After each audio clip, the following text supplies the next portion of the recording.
Hi everyone and welcome back to Fire of the Spirit YouTube channel. Today we're going to be talking about why Catholics give things up for Lent and kind of where these Lenten practices that we've been talking about come from. Joining us today we have Dr. Max Bonilla from the University Francisco de Vitoria here in Madrid, Spain. And first off, he's going to talk a little bit about where these Lenten practices come from. Well, Lenten practices have been in the tradition of the Church from the beginning.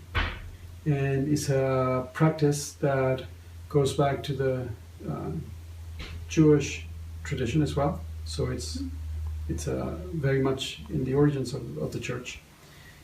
And were widely practiced during the Middle Ages, and of course today perhaps not as much as then. Now we know that some Lenten practices like fasting on Ash Wednesday and Good Friday and abstinence of meat on all Fridays of Lent are required by the Church, but there are others that are just strongly recommended. All these practices, whether required or not, are all there with the intentions of bringing us closer to salvation, our own salvation. So while some things are required, others are not, but strongly recommended. Either way, the purpose is the same. Like I said, for our own salvation.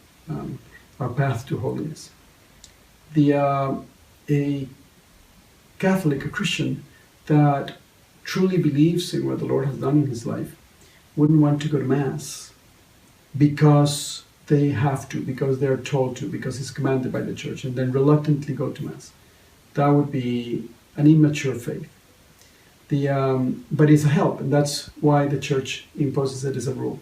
Because there are people that will in fact not go to Mass unless they had to go to Mass. That's for helping us grow. The Church recognizes that immaturity is possible and in fact normal in many people, but the Church wants you to grow, wants us all to grow in faith and in holiness. So the goal is not to go to Mass because you have to, but because your heart cannot do it without.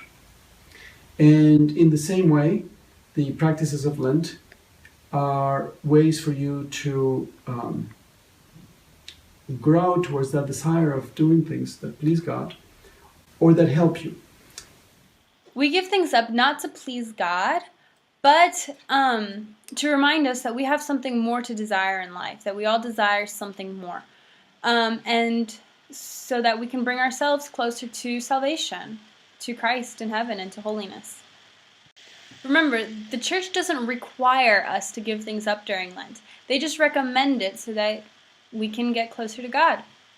But it also encourages you to do other things. That's when we give things up. Candy. Yes, which is not a bad thing if it means something to you. Yes. Okay. For example, years ago, I was at a shop with a friend, and I bought this huge chocolate bar, and it was just Lent. We're just beginning. And he looked at me in shock and said, "Aren't you going to give up chocolate for Lent?" I said, "No, because whether I give it or not, that bar will probably be still there in only 1 or 2 little blocks by the time Lent is over, because I don't crave chocolate. So it was not a sacrifice to me. If I would choose something that is a real sacrifice." Instead of giving up the go-to for everybody, like candy, sweets, or chocolate, try giving up something that is a little more meaningful to you, that will require a real sacrifice, like your iPhone or texting or social media. Remember, you don't only have to give up one thing for Lent. You can give up multiple things. And remember, it's all for the sake of your own salvation. Thanks so much for watching. Don't forget to subscribe and like below. And have a great rest of your week. God bless.